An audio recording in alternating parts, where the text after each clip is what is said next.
Want to know how to use access modifiers in Java?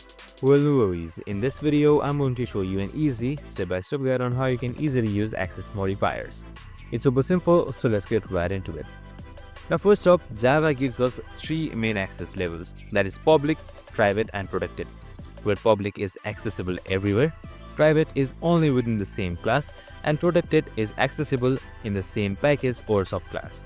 In this code, all three work inside the same class right here. So if you try accessing A's from another class, it'll give an error because it's private. So this controls visibility and protects data from outside misuse. And that's it. Super simple and easy. I hope this video helped. If it did, make sure to like, subscribe and tune in with us for more of these videos. See you in the next one.